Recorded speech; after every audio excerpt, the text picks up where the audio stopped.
This is Dr.RED Panda. Who was the most debauched and perverse emperor in all of human history? And why did this same person become a philosophical icon in the works of the renowned writer Albert Camus? Hello everyone, I'm Dr. Red Panda. Today, let's focus on this complex figure, Caligula. What was Caligula like before he became emperor? Caligula's path to the throne was fraught with obstacles, which twisted his character. In AD 14, the first emperor of the Roman Empire, Augustus, passed away, and his stepson Tiberius succeeded him. However, he was not popular among the people. Instead, the public favored Germanicus, Caligula's father. Faced with the call for Germanicus's succession, Tiberius was forced to name him as his heir. However, in AD 19, Germanicus suddenly died, shocking the Roman populace and prompting Tiberius to pass the throne to Germanicus's three sons, creating an opportunity for Caligula's ascension. But Caligula understood well that immense power came with even greater dangers. Tiberius could tolerate Germanicus being favored over him, but he would never allow Germanicus's three sons to take the throne from him. Indeed, apart from his youngest son Caligula, the wife, two sons, and three daughters of Germanicus were all exiled or imprisoned, with both sons eventually dying.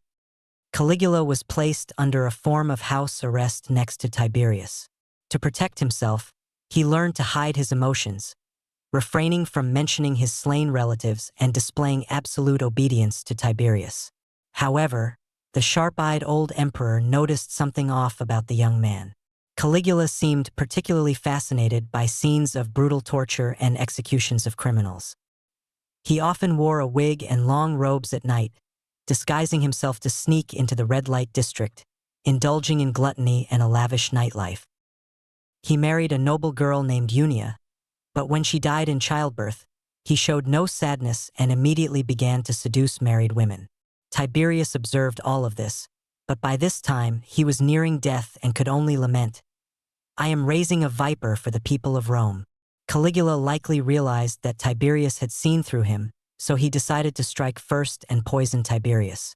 According to legend, before Tiberius even took his last breath, Caligula eagerly removed the emperor's ring and put it on his own finger. When he turned around and saw that the old emperor was still alive, he simply grabbed a pillow and smothered him to death.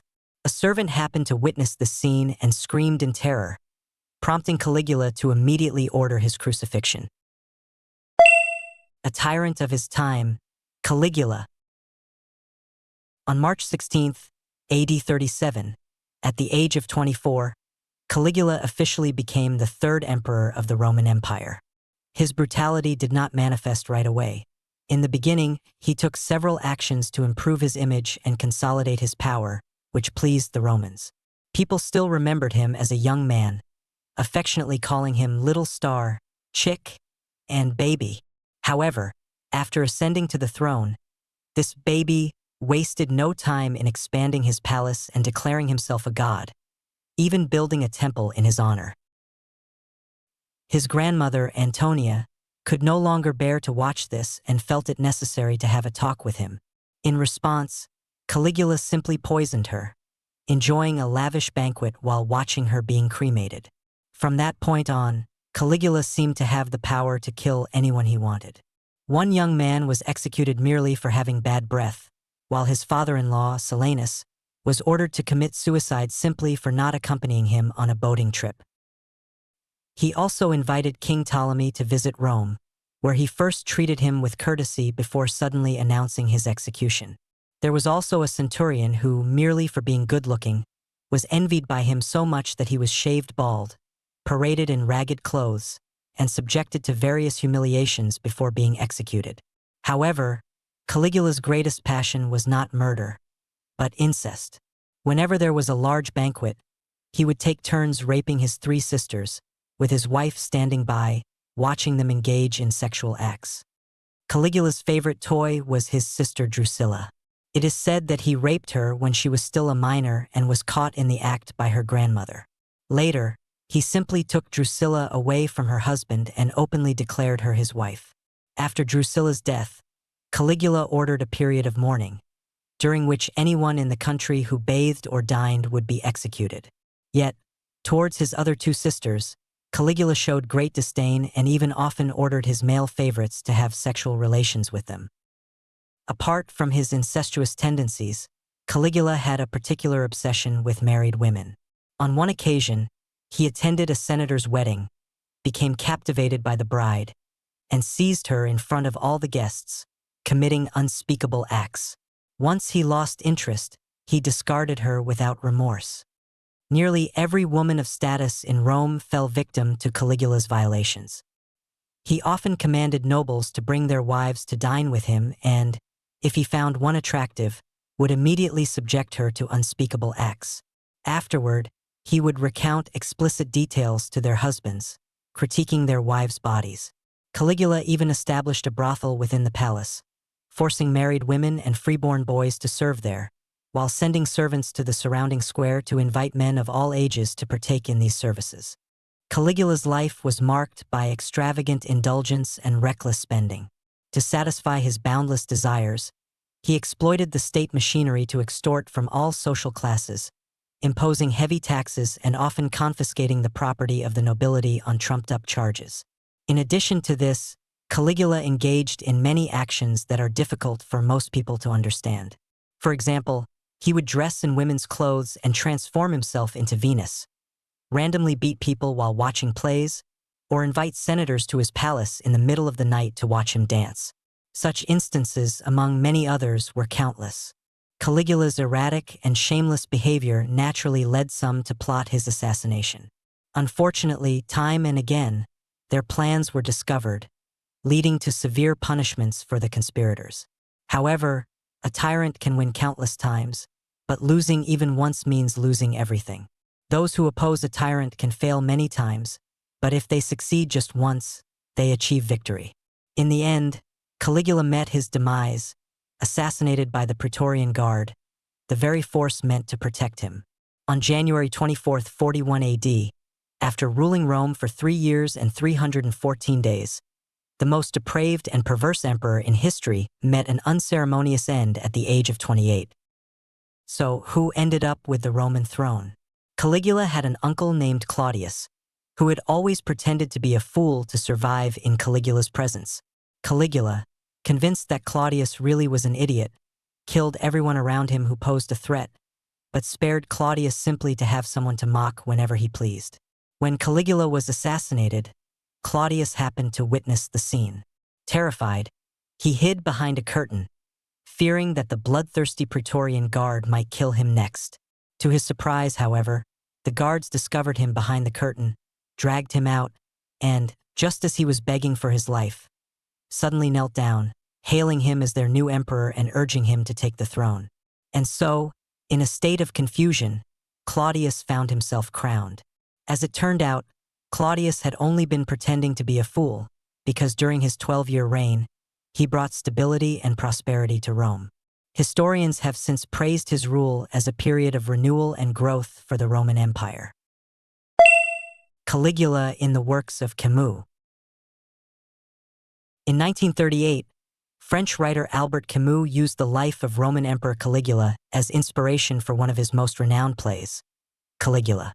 Under Camus' portrayal, Caligula evolves from a one-dimensional tyrant into a complex, multifaceted character.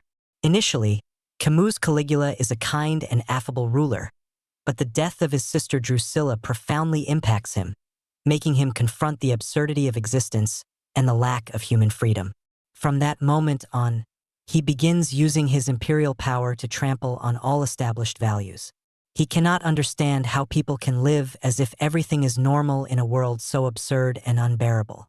Therefore, he subjects everyone to his cruelty and debauchery, attempting to make them understand the pain he feels and recognize the fundamental absurdity of the world. Caesonia, Caligula's consort, continues to support him unconditionally even after his drastic change in behavior, hoping to help him find happiness and joy and reconcile with the world. In the final scene, Caesonia makes one last attempt to reach Caligula's humanity, asking, "Can't you, even for just 1 minute, live life to the fullest?" However, Caligula, in a moment of cruelty, strangles her with his own hands, ultimately proving that humans are bound to suffering. He asserts that belief is absurd because, with a mere gesture, he can destroy everything she holds dear. However, Caligula is also deeply contradictory. On one hand, he wants to make people realize the truth that the world is absurd. On the other hand, deep down, he wishes to be proven wrong and yearns for someone to destroy him, demonstrating the existence of reason. Thus, while he tramples on everything, he also tries to arm others to rise against him and ultimately kill him. In the end, he succeeds, not only in shattering all values but also in provoking his own demise as someone unable to reconcile with the world. Why do I want to discuss Camus' play? Because it has profoundly inspired me, making me acutely aware of the absurdity and irrationality that permeate our daily lives. I deeply relate to Caligula's feelings. He possesses supreme power, yet he cannot prevent the sudden death of his beloved sister, Drusilla. Casonia goes to great lengths to reach Caligula and awaken him, only to be strangled by him in the end. Reality is much the same. There are kind-hearted people who get into car accidents on a casual outing. There are extraordinarily talented individuals who lose their lives to cancer without warning. And there are those who work tirelessly to achieve something, only to lose it all due to a sudden policy change.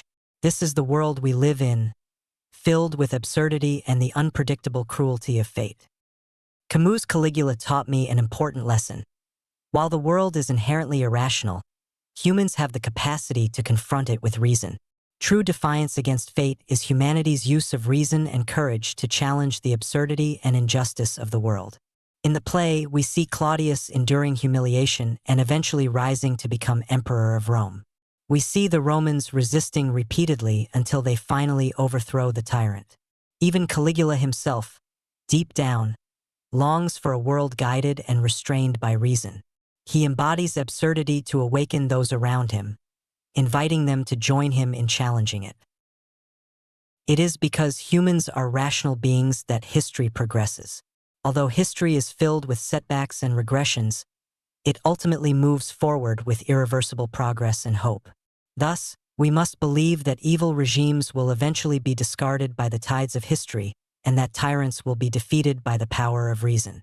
This is not only a belief in human history, but also a firm conviction in reason and justice.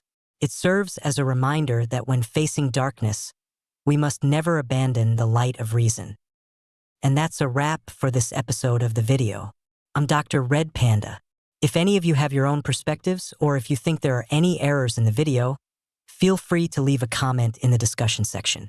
If you found this video helpful, don't forget to subscribe and give it a thumbs up. Until next time, take care.